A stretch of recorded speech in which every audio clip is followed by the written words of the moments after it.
할렐루야. 하나님의 크신 사랑과 은혜 그리고 위로와 평안과 능력이 이곳에 있는 여러분과 여러분 가정 그리고 속해 있는 기업 위에 차고 넘치시기를 예수님의 이름으로 축원합니다. 옆에 우리 함께 인사하겠습니다. 하나님을 본받읍시다. 우리가 하나님의 자녀라면 우리는 당연히 하나님의 모습을 쫓아 하나님을 본받으며 살아야 됩니다. 하나님의 어떤 면을 본받아야 되는가? 먼저는 그분의 사랑을 본받으며 살아야 됩니다. 하나님은 사랑 그 자체시죠. 그분의 사랑은 가릴 수도 없고 막을 수도 없습니다. 조건에 따라서 흔들리며 결정되는 사랑이 아니라 조건 없이 무조건 베풀어 주시는 사랑입니다. 그리고 사랑하시되 한번 사랑하시면 끝까지 사랑해 주시는 영원한 사랑입니다. 우리도 그런 하나님의 사랑을 본받아 서로 사랑하면서 살아야 되는 것이죠. 그러나 어떻습니까? 쉽지 않다는 것이죠. 한두 번은 될지 모르지만 누군가를 끝까지 사랑한다는 것은 쉽지 않습니다. 한두 사람은 될지 모르지만 모든 사람을 다 똑같이 그렇게 사랑한다는 것은 결코 쉬운 일은 아니다라는 것이죠. 그래서 하나님은 우리에게 늘 이렇게 말씀하십니다. 내가 너희를 사랑한 것처럼 너희도 그렇게 서로 사랑하라. 내가 너희를 사랑한 것처럼. 이 말씀의 의미는 무엇이겠습니까? 먼저는 너희가 나에게 어떤 사랑을 받았는지 깨달으라는 것입니다. 그리고 그 받은 사랑을 잊지 말라는 것이죠. 그래야 그 은혜로, 그래야 그 힘으로 모든 사람을 사랑할 수 있다고, 사랑하되 끝까지 사랑할 수 있다고 말씀하시는 겁니다. 우리가 본받아야 될 하나님의 모습 중 또 하나는 거룩하심이죠. 하나님의 거룩하심. 하나님은 말씀하십니다. 내가 거룩하니 너희도 거룩하라. 우리가 하나님을 본받아 거룩한 삶을 살아야 될 이유는 하나님께서 거룩한 분이시기 때문이죠. 거룩하시다는 것은 죄와 함께할 수 없다는 겁니다. 죄와 섞일 수 없다는 것이죠. 빛이 어둠과 함께 공존할 수 없듯이 죄를 가지고는 하나님과 함께할 수 없다라는 것입니다. 우리가 왜 날마다 회개해야 되는가? 우리가 날마다 왜 죄와 싸워야 되는가? 우리가 날마다 왜 보혈을 의지해야 되는가? 우리가 믿고 이렇게 예배하는 하나님께서 거룩한 분이시기 때문이라는 것이죠. 사랑하는 미랄교회 성도 여러분, 이 아침 다시 한번 먼저는 하나님의 깊으신 사랑하심과 또한 거룩하심을 인식하며 나아가실 수 있길 바랍니다. 그 모습을 쫓아 사랑과 거룩한 삶의 열매를 맺으며 나아가실 수 있기를 다시 한번 예수님의 이름으로 축원합니다. 한 번 더 인사하시겠습니다. 하나님을 본받는 자 됩시다. 여기까지 설교 끝이 아니라 지난주 설교 요약이었고요. 처음 오시는 분들은 설교 다 끝났네 라고 생각하실 텐데 지난주 설교 요약을 간단하게 해드린 거고요. 오늘의 제목입니다. 한번 이 사람에게 이렇게 인사하시겠습니다. 이번에는 예수님을 본받는 자 됩시다. 지난주 설교 마지막 부분에서 제가 이제 심리학 교수님 얘기를 해드렸는데 부부싸움을 하다가 막 화가 나서 막 쏟아부었지요. 그래서 있는데 다 쏟아붓다가 절정에 이르렀을 때 어디로 달려갑니까? 이제 화장실로 가서 문을 열고 거울을 봤을 때 거울에 비친 자기 모습을 보게 됐죠. 깜짝 놀란 것이죠. 그 얼굴의 모습이 천사의 얼굴입니까? 마귀 얼굴입니까? 마귀 얼굴 하고 있는 걸 보고 깜짝 놀랐다고 그렇게 이제 말씀을 전해드렸는데 여러분 한번 해보셨나요? 한번 옆에 살짝 쳐다보시기 바랍니다. 어떤 얼굴 하고 계시는지. 우리 다시 한번 인사하겠습니다. 예수님을 본받는 자 됩시다. 로마서 8장 29절 말씀에 보면 하나님이 미리 아신 자들을 또한 그 아들의 형상을 본받게 하기 위하여 미리 정하셨으니 라고 나옵니다. 우리를 미리 정하셨는데 왜? 그 이유가 무엇인가? 이 땅에 살면서 그 아들의 형상, 즉 예수님의 형상을 본받게 하기 위함이다 라고 말씀해 주시는 것이죠. 이유가 무엇인가? 왜 우리를 미리 택하셨는가? 미리 정하셨는가? 어떤 큰 일과 성취를 위해서 우리를 택하신 것이 아니다라는 것입니다. 또 어떤 크고 놀라운 일들을 이루기 위해서 우리를 미리 택하신 것이 아니다라고 이야기하죠. 바로 우리의 모습이 하나님의 형상, 즉 그분의 아들 예수님의 모습과 닮아지게 하기 위해서 우리를 미리 택하셨다고 성경은 가르쳐주고 있습니다. 우리가 아무리 이 땅에서 크고 놀라운 일을 해냈다 해도 우리의 모습이 예수님의 모습과 거리가 멀어져 있다면 그것은 아무것도 아니죠.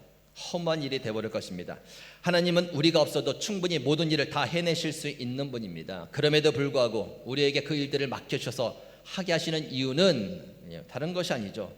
그 일들을 통해서 우리를 만들어 가시는 것입니다. 예수님을 닮은 모습으로 그 일들을 이뤄가시면서 우리를 깨시고 부숴주시고 참고 인내하는 가운데 우리의 모습이 점점점 예수님의 모습과 닮아가도록 하신다라는 것이죠. 거기에 목적이 있다는 겁니다.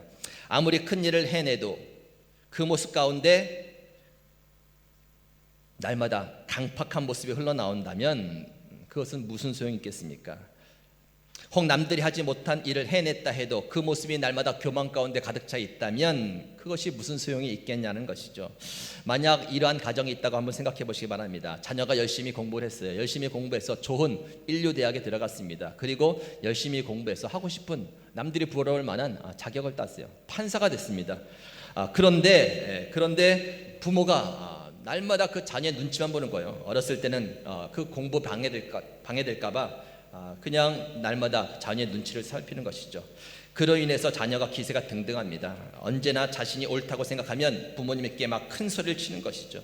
그리고 자신의 일에 방해가 되면 성질을 내고 난동을 부립니다. 그리고 막 물건을 집어 던지네요. 그렇게 성격으로 자라는 겁니다. 여러분 어떠시겠습니까? 아무리 그 자녀가 공부를 잘해서 인류대학에 나오고 판사가 되었다 해도 그런 모습으로 살아가는 사람이 되었다면 여러분들의 마음이 어떻겠냐라는 것이죠. 어찌 그 부모의 마음이 그 자녀로 인해서 조금인들 기쁘겠냐라는 것입니다. 하나님과 우리의 관계도 마찬가지라는 것이죠. 하나님은 우리가 어떠한 일을 성취하기에 앞서서 우리의 모습이 진정 예수님의 모습을 닮아가는 것을 바라고 있는 거예요. 큰 일을 많이 하고 많이 또 어떠한 업적을 이뤘는데 우리의 모습 가운데 날마다 강팍하고 교만한 모습, 남들에게 손가락질 받는 그런 모습으로 살아가게 된다면 하나님은 절대 기뻐하지 않으신다라는 것입니다. 그래서 하나님은 날마다 우리가 얼만큼 예수님과 닮아가는 모습으로 살고 있는지 거기에 관심을 두고 체크해 가고 계시는 거예요. 우리의 말과 행동이 그리고 우리의 성품이 그리고 우리의 마음이 얼만큼 예수님의 모습과 닮아져 가고 있는지 하나님은 지금도 우리 한 사람 한 사람에게 관심을 갖고 지켜보신다는 겁니다. 그것을 체크하고 계시는 거예요. 여러분 예수님을 닮고자 하는 그런 마음을 잃어버리지 마시기 바랍니다. 그리고 예수님을 닮고자 하는 노력을 멈추지 마실 수 있기를 바랍니다. 우리가 다 닮을 수는 없겠지만 그래도 나 닮아가리라. 찬송에 그런 거, 복음송에 그런 찬송이 있더라고요. 다 닮지 못해도 나 닮아가리라. 한번 따라하시기 바랍니다. 다 닮지 못해도 나 닮아가리라. 한 번 더 고백합시다. 다 닮지 못해도 나 닮아가리라. 여러분 우리가 예수님의 모습과 어떻게 똑같아질 수 있겠습니까? 다 닮을 수 없죠. 그러나 그 닮음을 포기하지 마시기 바랍니다. 나 그래도 닮겠습니다. 노력하며 나아가실 수 있기를 바랍니다. 여러분 예수님이 어떤 모습을 닮아가야 되는가? 예수님이 너무 좋은 모습들이 많지요. 그러나 오늘 본문 말씀 통해서 우리에게 던져주고 있는 그 두 가지 성품이 있습니다. 11장 29절 말씀, 나는 마음이 온유하고 겸손하니 나의 멍에를 메고 내게 배우라. 그리하면 너희 마음이 쉼을 얻으리니. 나는 마음이 온유하고 겸손하니. 예수님에게 또 다른 좋은 성품들이 많이 있습니다. 그리고 그 성품들은 다른 사람들의 입을 통해서 증거되었습니다. 그런데 유일하게 이곳에서 예수님께서 직접 자신의 성품을 이야기하십니다. 그리고 그것을 배우라고 말씀하시는데 그 배워야 될 성품, 온유와 겸손이다라는 것입니다. 여러분 예수님의 온유와 겸손의 모습을 닮아가실 수 있길 바랍니다. 온유라고 하는 말의 의미는 무엇인가? 온유, 물론 사전적인 의미로는 성격이 온화하고 부드럽다라는 의미예요. 그래서 늘 사람들 앞에서 부드럽게 말을 하고 친절하게 대하는 것이죠. 그런데 원어를 살펴보면 그것보다 좀 깊은 의미가 있다는 것을 알 수 있습니다. 원래 히브리어 원어로는 아니라는 단어인데, 아니라는 히브리어 단어인데 그 뜻은 억압된 상태라는 의미예요. 즉 사나운 짐승의 입에 재갈을 물려서 그 힘을 억제한다라는 것입니다. 그래서 가끔은 길들여진 야생마라는 의미로도 쓰이게 되는데 이제 사나운 야생마 날뛰고 막 그냥 다니죠. 근데 그 입에 재갈을 물면서 힘을 길들이게 한다는 거죠. 그것이 바로 온유라는 겁니다. 한마디로 온유라는 것은 내적으로 자신을 이제 통제할 수 있도록 길들여진 상태다라는 것이죠. 그래서 온유한 사람은 그저 겉으로 보이는 성품이 말이 부드럽고 그냥 온화하고 그런 것이 아니라 내적으로 자신을 통제할 수 있어서 겉으로 그런 모습이 흘러나오는 그런 사람이다라는 것입니다. 아무리 겉으로 온화해 보이고 부럽다 해도 내적으로 자신을 통제하지 못한다면 그것은 온유한 사람이 못 된다라는 것입니다. 한마디로 말해서 꿀꺽 참아내는 것이죠. 꿀꺽을 잘하는 거예요. 여기까지 솟아오를 때 그냥 한번 꿀꺽 할 수 있는 그 사람이 온유한 사람이라는 것이죠. 한번 여섯 번 사람께 인사하시다. 꿀꺽 합시다. 튀어나오는 것 밖으로 쏟아내는 것이 아니라요, 여기까지 오는 것을 꿀꺽 할 수 있는 그 힘, 통제된 힘, 절제된 힘, 그게 바로 온유라는 거예요. 온유. 예전에 신학교에 다닐 때 제가 알고 지내던 한 선배가 있었습니다. 누가 봐도 그분은 온유한 분이었습니다. 얼굴엔 늘 미소가 가득했고요, 말투는 언제나 부드러웠습니다. 참 닮고 싶은 그런 분이었는데, 그런데 어느 날 이제 소문이 들려온 거예요. 어떤 학생이 누군가에게 맞아서 이가 부러졌다는 겁니다. 참 신학교에서 별일이 다 있구나 생각을 했는데, 알고 보니 이를 부러뜨린 사람이 누구였냐면 다름 아닌 그 선배였다는 것이죠. 평소엔 늘 온유하고 온유한 모습으로 웃고 부드럽게 대하고, 그러나 솟아오르는 그 분노를 참지 못하고 그냥 손이 나갔다라는 것입니다. 여러분, 겉모습이 온유하고 부드럽다고 해서 그것이 온유한 것이 아니라는 것을 깨달으시기 바랍니다. 온유하다는 것은 내적으로 솟아오르는 분노화를 꿀꺽하며 통제할 수 있는 힘을 가지고 있는 사람입니다. 저와 여러분에게 그 힘이 있기를 주님의 이름으로 축원합니다. 예수님은 수많은 사람들에게 존경을 받았지요. 그러나 어느 순간에 수많은 사람들이 모두 예수님을 배신하고 떠났습니다. 제자들도 다 떠났지요. 그리고 예수님을 조롱합니다. 십자가에서 달리시기 전에 침뱉음을 당하죠. 뺨을 맞습니다. 그리고 십자가 고통 가운데 있는데 예수님을 향해서 손가락질하면서 네가 메시아면 내려와 보라고 그렇게 조롱합니다. 여러분, 상상해 가십니까? 아무 잘못도 없는데 누가 자기에게 침을 뱉었다고 해보세요. 뺨을 한 대 때렸다고 맞았다고 생각하시기 바랍니다. 그 솟아오르는 그 분노와 화를 어떻게 가라앉히겠습니까? 설사 내가 잘못했다고 하더라도 뺨을 맞는다, 침뱉음을 맞는다, 잘못한 건 잘못한 것이고 또 이건 이거죠. 솟아오르는 감정, 이것들을 추스리기가 쉽지 않다는 겁니다. 그러나 예수님은 그 모든 분노화를 가라앉히셨습니다. 꿀꺽하셨습니다. 그리고 그들을 향해서 이렇게 말씀하시죠. 예수님, 하나님, 저들의 죄를 용서하여 주옵소서. 저들은 자기들의 죄를 모릅니다. 자기들이 지금 하는 것을 모르고 있습니다라고 그렇게 기도하십니다. 예수님은 진정 온유한 분이셨습니다. 여러분, 우리가 예수님의 이 온유함을 다 담지는 못하지만 그래도 나 닮아가리라고 고백하며 더 담기를 힘쓰며 나가실 수 있기를 바랍니다. 절대 포기하지 마세요. 포기하는 순간 이제 우리는 예수님의 형상이 아니라 마귀의 형상으로 가는 거예요. 나는 원래 그런 사람인데, 내 성격은 원래 그래, 나 원래 불같은 사람이야. 여러분, 성경 안에서는요, 불같은 사람도 길들어지고 말씀 안에서 다스려지면, 성령 안에서 통제가 되면 온유한 성품으로 바뀌는 줄 믿으시기 바랍니다. 포기하면 안 돼요. 인정하면 안 됩니다. 그 순간 우리는 하나님의 거리가 멀어진다라는 것입니다. 온유는 9가지 성령의 열매 중에 하나입니다. 사랑, 희락, 화평, 오래 참음, 자비, 양성, 충성, 온유, 절제. 온유가 들어갔죠. 성령의 열매라는 것은 우리의 힘과 노력으로 안 된다는 거예요. 도움을 구해야 되는 거예요. 포기하지 않고 다 닮지는 못하지만 더 닮아가겠습니다. 도와주옵소서. 그때 하나님께서 성령을 부어주시면서 그 성령의 열매로 온유를 맺게 해주시는 줄 믿으시기 바랍니다. 그렇게 더욱더 힘써 나가야 되는 거예요. 이 말씀을 준비하면서 제가 얼마나 부끄럽고 창피했는지, 요즘에 보면 제 딸, 큰 딸하고 둘째 아들하고 이제 7살 차이가 납니다. 근데 왜 이렇게 그냥 동생을 구박하는지, 누나가, 제가 보기에는 그렇게 큰 잘못도 아닌 것 같아요. 근데 막 버럭버럭 화를 내면서 큰일 난 줄 알고 보면은 별것도 아니에요. 자기가 먹을 걸 먼저 먹었다든지, 아니면 나중에 할 말을 막 되겠구나. 어쨌든 막 쏟아붓는 거예요. 쏟아붓는 거, 안쓰러울 정도로.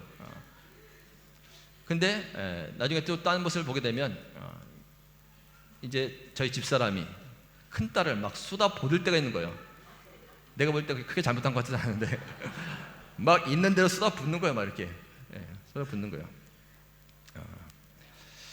근데 모습이 똑같더라고요. 딸이 동생한테 막 쏟아붓는 게 엄마가 쏟아붓는 거. 근데 돌이켜보면 저는 누구한테 쏟아부을까요? 제 집사람한테 쏟아붓는 거죠. 제 집사람한테 막 절제하지 못하고 그냥 꿀꺽하지 못하고 막 쏟아부으면 그것을 담고 있다가 그대로 딸에게 막 쏟아붓는 거예요. 그럼 그 딸은 담고 있다가 그것을 또 동생에게 쏟아붓는 거예요. 아, 나 때문이구나. 옆에 사람께 한번 인사하시기 바랍니다. 나만 잘하면 됩니다. 결국 딴 사람 볼 것도 없더라고요. 자기만 잘하면 되는 거예요. 네가 오냐니 못하니 뭐하니 손가락질 할 필요도 없습니다. 나만 잘하면 되는 거예요. 내가 절제하지 못하고 쏟아내면 그 불이 다른 사람한테 가서 그 불이 활활 타오르다가 또 다른 사람한테 가고 계속 가는 거더라고요. 원인은 나에게 있었고 나만 잘하면 되더라고요. 여러분, 온유한 사람이 되기를 더욱더 힘쓰며 나가실 수 있기를 바랍니다. 민수기 12장 3절에 보면 모세에 대해서 이렇게 말씀하세요. 이 사람 모세는 온유함이 지면의 모든 사람보다 승하더라. 이 사람 모세는 온유함이 지면의 모든 사람보다 승하다. 그 땅에 살고 있는 모든 사람 중에서 모세가 최고로 온유하다라고 하나님께서 칭찬해주고 있는 말씀이라는 것이죠. 어떤 말씀이 이어지냐면 그 위에 1절의 말씀인데 1절에 뭐라고 나오냐면 모세가 구스 여자를 취하였더니 그 구스 여자를 취하였으므로 미리암과 아론이 모세를 비방하니라. 원래는 이방 여인을 취하면 안 되게 되어 있는데 이제 드디어 모세가 이방 여인 구스 여인을 취한 거예요. 그랬더니 그의 누이 미리암과 또 형 아론이 비방했다는 거예요. 야, 네가 하나님의 지도자라고 말할 수 있느냐? 어떻게 이방 여인을 취할 수 있느냐? 하면서 계속해서 그냥 헌담을 하고 그냥 막 이렇게 비난하고 다니는 거예요. 비난하고 다녀요. 그 소리를 들었는데 그 다음에 아무 말씀이 없어요. 그냥 12절 3절 그냥 이 사람 모세는 온유함이 지면의 모든 사람보다 승하더라. 다른 말씀이 없고 그냥 온유함이 승하더라고 나와요. 무엇을 이야기하고 싶은 거겠습니까? 모세가 어떻게 반응했겠느냐는 것이죠. 그 비방에 대해서 분노하며 같이 쏟아내면서 맞섰다 이런 얘기들이 아니라 그냥 온유함이 그 지면에서 최고였더라. 그것을 꿀꺽했다는 겁니다. 온유함 속에서 절제하면서 그것들을 통제해가면서 내적으로 그것들을 해결해 나갔다라는 것을 칭찬해주고 있는 말씀이죠. 여러분, 모세가 처음부터 그런 사람은 아니었습니다. 애굽에서 바로왕의 아들로 자랐을 때 이제 성인이 되었죠. 40세가 되었을 때에 민족을 향한 어떠한 꿈이 있었습니다. 하고자 하는 막 그 열정이 있었죠. 그러다가 애굽 사람과 히브리 사람, 자기 민족과 싸움이 벌어졌어요. 그곳에 갔는데 보니까는 자기 민족이 막 당하고 있는 것이죠. 싸움을 말리다가 이제 애굽 사람을 밀친 거죠. 자기 혈기로 밀쳐서 쓰러뜨렸는데 죽게 된 겁니다. 살인을 하게 된 거예요. 하나님의 일을 하겠다고 마음 먹고 혈기를 가지고 그렇게 막 의로운 분노를 냈지만 결국 하나님 앞에서 그것은 의로운 분노가 아니죠. 하나님의 뜻을 세우는 일은 아니었습니다. 그렇게 자기 안에 통제 절제하지 못하고 혈기로서 쏟아내는 그런 일로서 하나님의 일을 감당할 수 없었죠. 절대 온유한 사람이 아니었습니다. 그런데 하나님께서 그를 다시 그것에서 빼내시고 미디안 광야로 가서 40년 동안 다듬고 훈련시키십니다. 그곳에서 자신을 돌아보게 만드시면서 인내하고 참으면서 어쨌든 자신 안에 그것들을 통제할 수 있는 그러한 온유한 사람으로 그를 만드셨다라는 것이죠. 그래서 이제 아까 민수기 12장 3절 말씀, 그러한 사건이 있었지만 그냥 온유함이 최고였다. 모세는 칭찬해주고 있다는 겁니다. 사랑하는 미라교회 성도 여러분, 우리가 지금은 비록 예수님 같은 완벽한 온유함이 없을지라도 더 닮아가겠다는 마음으로 하나님께 나아가실 수 있기를 바랍니다. 그렇다면 하나님께서 우리를 끊임없이 다듬어 주실 거예요. 훈련시켜 주실 것입니다. 왜냐하면 그것이 남는 것이니까요. 이 땅에서 어떤 큰 성취가 남기는 것이 아니라 하나님께서 우리에게 투자하시고 남기시는 것은 얼마큼 예수님을 닮은 성품으로 빚어져 가느냐, 이것이 하나님께서 남기고자 하는 것이기 때문입니다.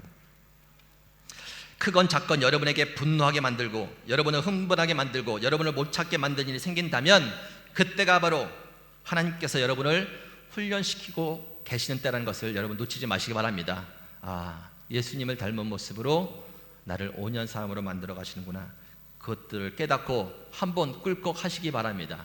한번 꿀꺽 할 때마다 힘이 생기는 거예요. 어떠한 경건의 모양은 있지만 경건의 능력이 없음으로 살아가는 것이 아니라 한번 꿀꺽함으로 말미암아 그 능력들이 자꾸 생기는 거예요. 한번 꿀꺽 해보면요, 이 맛이구나. 2번 꿀꺽, 3번 꿀꺽 할 수 있는데 그것을 포기해버리면 이제 편한 거예요. 그냥 쏟아내는 게 편한 것이죠. 그리고 어느새 그것이 그냥 자기로 인정해버린 겁니다. 나는 이렇게 살아가겠다. 그러면서 어떻게 됩니까? 점점점 예수님과는 거리가 먼 모습으로 살아가게 된다는 것이죠.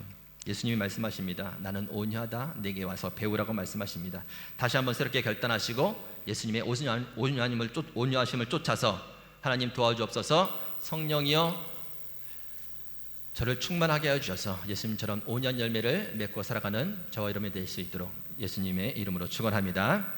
두 번째 달마대의 성품은 겸손이죠. 겸손은 말 그대로 자신을 낮추는 것입니다. 그리고 자신을 내세우지 않는 것이죠. 그런데 이 겸손은 온유와는 조금 다릅니다. 온유는 어떠한 훈련을 통해서 얻어지지만 이 겸손은 훈련을 통해서 얻어진다기보다 자기에 대한 바른 인식을 통해서 얻어지는 것이죠. 즉 내 자신이 어떤 존재인지를 바로 알 때에 그로 인해서 드러나는 내 말과 행동, 자연스럽게 드러나는 말과 행동이 바로 겸손이라는 것입니다. 여러분은 여러분 자신을 어떻게 생각하십니까? 잘 알고 계십니까? 여러분이 어떠한 상태로 지금 이 땅에 살아간다고 생각하십니까? 장로교를 창시한 칼빈이란 분은 이렇게 이야기하죠. 우리가 우리 자신을 바로 알기 위해서는 하나님을 먼저 알아야 합니다 라고 말합니다. 그러면서 말씀합니다. 하나님은 모든 만물을 먼저 만드신 창조자이십니다. 반면에 우리는 그 창조자 앞에서 있는 조그만 피조물 뿐입니다. 하나님은 모든 것을 행하시는 전능자이십니다. 반면에 우리는 그의 도움 없이는 아무것도 할 수 없는 무능한 자일 뿐입니다. 하나님은 거룩한 분이십니다. 지난주에도 말씀드렸지만 반면에 우리는 그 거룩하신 하나님 앞에서 감히 설 수 없는 죄로 물든 타락한 자일 뿐입니다. 하나님 앞에 비춰진 우리 자신의 모습을 우리가 진실로 깨닫고 그것을 인식하고 있다면 우리는 겸손하지 말라고 해도 겸손할 수밖에 없다라는 것이죠. 그것을 놓치는 것 뿐입니다. 그것을 잊어버리는 것 뿐이죠. 어느새 우리의 마음이 높아지는 것이죠. 욥은 고난 속에서 친구들이 찾아왔습니다. 욥이 너무나 힘든 가운데 친구들이 욥을 자꾸 비난하죠. 너 죄 때문에 힘들어지는 거야. 욥은 자신을 변하기 시작합니다. 아니 나는 정말 하나님 앞에서 의롭게 살았거든. 내가 의가 얼마나 높은지 알아? 내가 하나님에 대해서 얼마나 잘 아는데. 변명하기 시작합니다.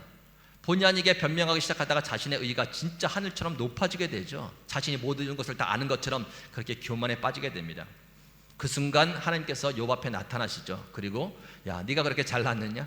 내가 한번 질문해 볼게. 내가 이 천지 만물을 창조할 때, 이 주춧돌, 이 모든 것을 만들 때 네가 한 일이 무엇이냐? 어떻게 만든지를 네가 알고 있느냐?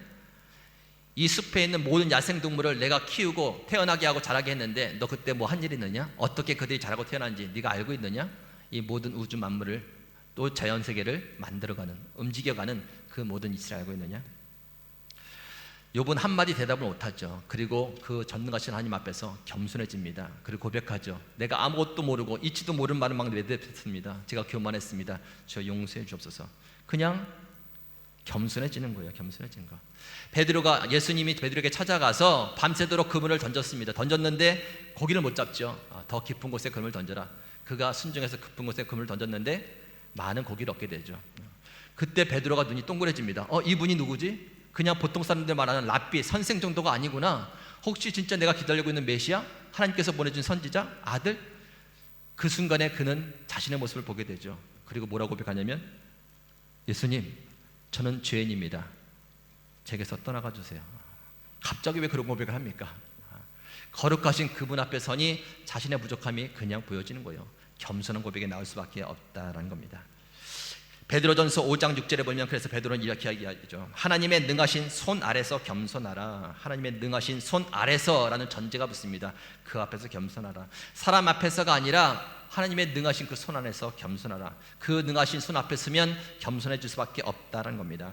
혹 다른 사람 앞에서는 내가 잘나 보이고 또 내가 능력 있어 보이고 또 내 힘으로 모든 것을 할 수 있을 것처럼 보이지만 하나님 앞에서는 내가 감히 고개를 들 수 없고 내세울 수 있는 것이 무엇이 있겠는가라는 것을 생각해 보라는 것이죠.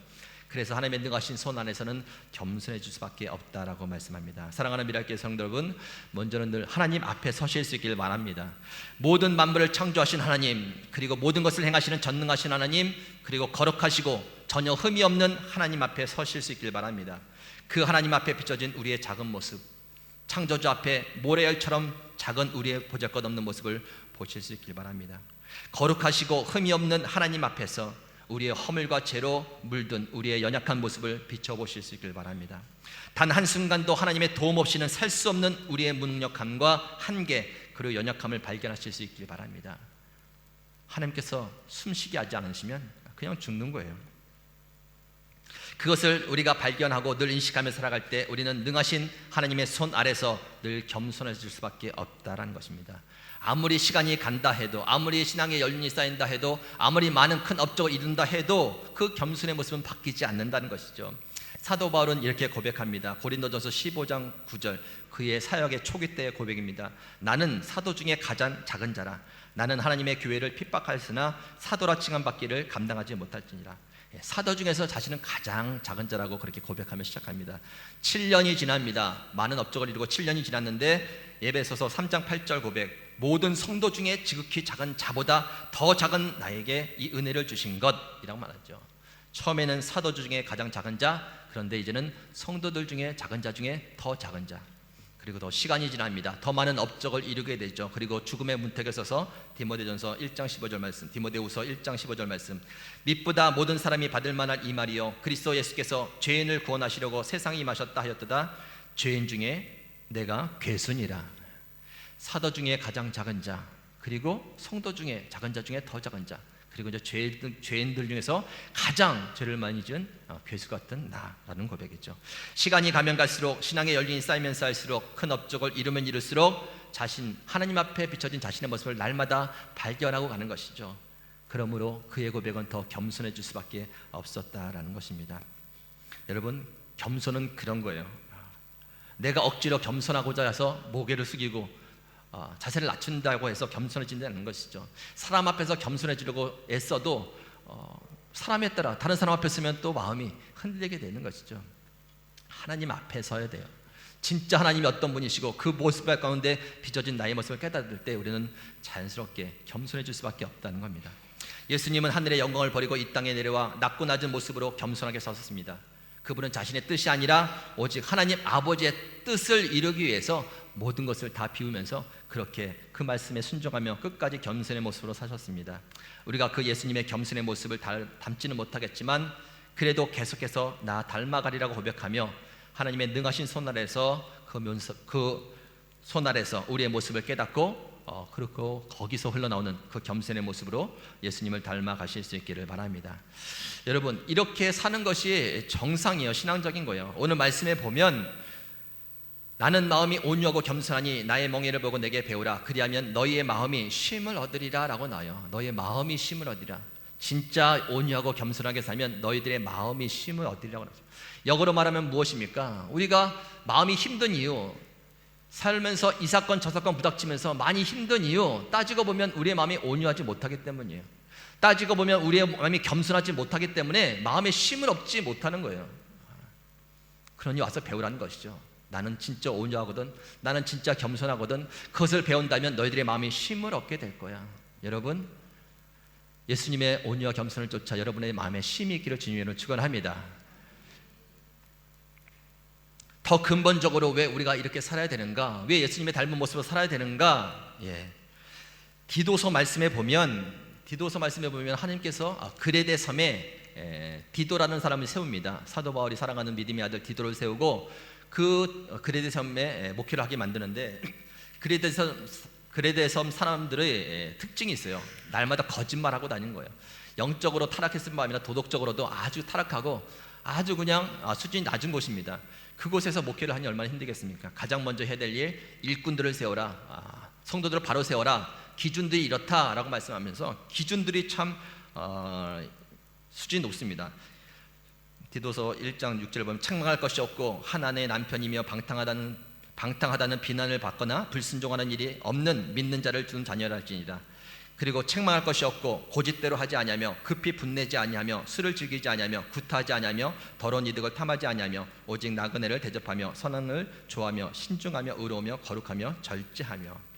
그리고 모든 성도들, 나이가 많은 사람, 남자, 나이가 많은 여자들, 젊은 남자들, 젊은 여자들 다 그의 행실 가운데에서 분내지 아니하고 모든 사람들에게 손가락 받지 아니하고 이러한 기준들을 세우면서 그 사람들을 세우라고 말씀하시죠. 왜 그러는가? 그 이유에 대해서 곳곳이 이렇게 이야기합니다. 왜 그러는가? 이는 능히 바른 교훈으로 권면하고 거슬러 말하는 자들을 책망하게 하려 합니다. 왜 그러는가? 이는 하나님의 말씀이 비방을 받지 않게 하려 합니다. 왜 그러는가? 이는 대적하는 자로 하여금 부끄러워 우리를 악하다 할 것이 없게 하려 합니다. 왜 그러는가? 이는 범세에 우리 구주 하나님의 교훈을 빛나게 하려 합니다. 한마디로 말해서 무엇입니까? 책 잡힐 일을 하지 않게 만든다는 것이죠.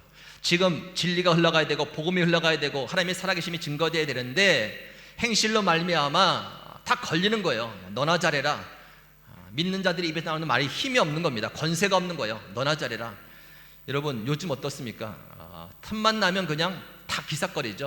교회에서 믿는 사람들 뭐 하나 잘못하면 그것들을 확대시켜서 그냥 전 세계에 다 풀려버립니다. 조금만 빈틈이 생기면 난리가 나는 거예요. 그런 세대 가운데 살고 있다라는 겁니다. 그런 세대 가운데 살고 있는 저와 여러분, 하나님께서 우리에게 요구하시는 것이죠. 하나님을 본받는 자가 되라. 예수님을 좀 본받는 자가 되라. 진짜 사랑하면서 살아야 된다. 진짜 거룩한 삶을 살아야 된다. 진짜 온유한 성품, 내적으로 절제할 수 있는, 통제할 수 있는 그런 힘을 가지고 살아야 된다.